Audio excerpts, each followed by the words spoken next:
Good morning, people from FlatIron School. I'm going to explain a little bit about the project for the phase two. Uh, we're gonna use a JSON server, so we need to know where we are and we need to know the name of the server. So we open the terminal and we write JSON server, which is the name of the app, and db.json, which is the name of the database that we will use. To get this database, we can use this. You can use this link, which is going to return a JSON response. So we have a get from the movies with 4 items. Okay, so that's the address for the JSON server, and this one should be the one from the app. This app comes. This is a React app, which comes with different components. We have the home component, the movies component, and the add movie component. Let me explain how can we use it. We usually start with home. If we hit movies, it's gonna get a response from the database. We can see it here, and we can add a movie. For example, we are that create a post inside the database. So when we do movies, we will have the response we are, which was the last movie we had.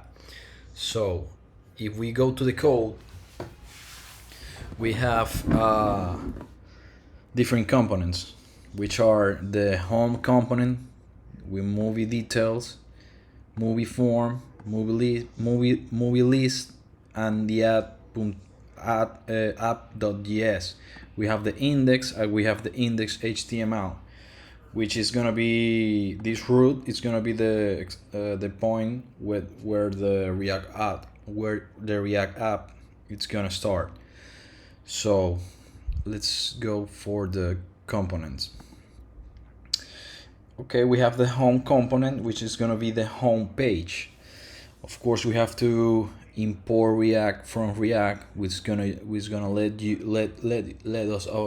us use the React the React library in our component.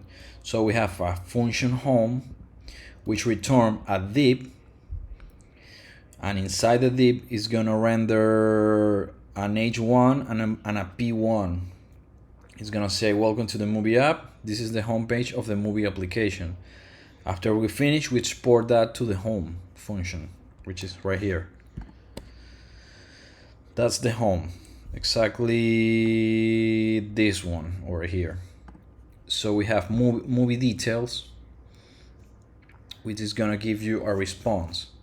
So okay, here we're gonna use another tool from React, which is use effect, use state from React, and use params, which are React router DOM.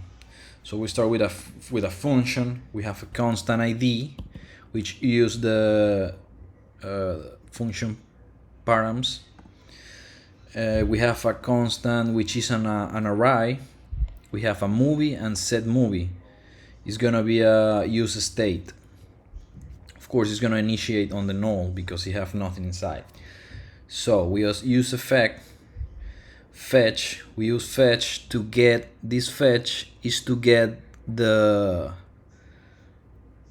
is the address of the database. So it's gonna be localhost movies and the ID we get. Then we got a response, which is gonna be a JSON, and then the data response, we're gonna get the set movie, which is over here. In case the movie is empty, we're gonna have a loading page. After that, we're going to return a div inside H1, H2, and P, which is gonna be movie details, movie.title, because we have the, if we look for the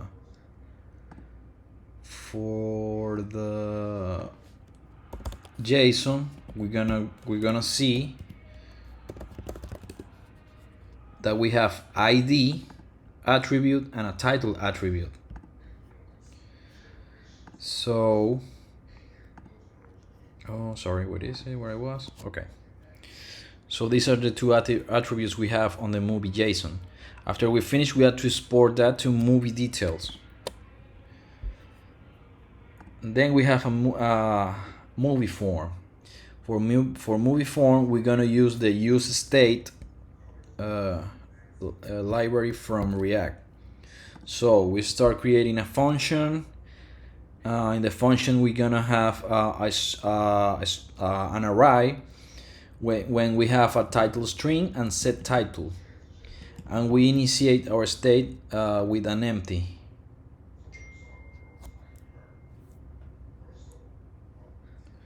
So we have a constant call handle submit that is for error, just in case. This is a way to handle error. It's like a try and catch in Java. So we have a constant new movie, which is gonna be a string title, constant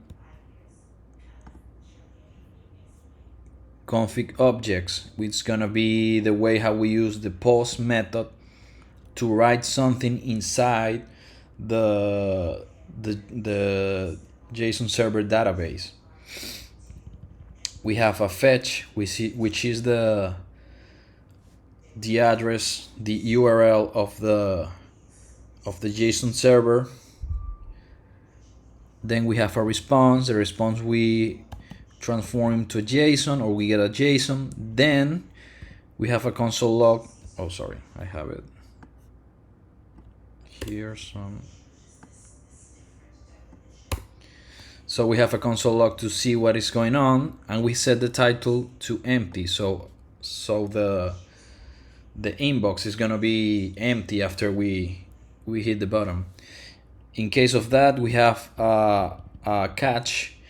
We will specify which error you're having. If everything is okay, we have a return. In return, we're gonna get a div inside an h1, a form, label, and an input tag. So it's gonna be add movie on submit handle submit. So it's gonna be this. We have a label. In the label, we have an input type text with the value title, which is a string. On change, we have a change event when we send the value to the set title. Then we have a button submit. After we finish all the form, we export default everything. After that, we have a movie list, which is like this. We use use effect and use state from React. We have a function movie list when we start with movies, and we have set movies, and we have a use state. Oh, sorry. We have a use state, and we have an empty array. We have the use effect. We have a fetch for that's the way how we communicate to the JSON server. We get a response and we transform it to a JSON. Then we have the data, and we do the set movies data, which is over here. It's one of the arrays we have. Then we have a return, which a div inside an h1 ul, with an h1 with an ul. So we use the map, the function map, to get the movie. So we have a key value here. So we have a list with the movie ID and the movie title. After that we export the full movie list. Then we have the function app. When we have a return, we use router from React.js, from React. Then we have a link to home, to movies, and to add movies. So that's the way how we use the components. For example, if we hit home, we will use the home component. If we hit movie list, we will use the movie list component. So this is like a hub of all the components in the project. After we finish here, we export the file. Then we have an index.js when we have the React DOM.render. So we're gonna render the document object model. And we have the get element byte ID inside the root. This root is gonna be the root over here in index.html. Thank you so much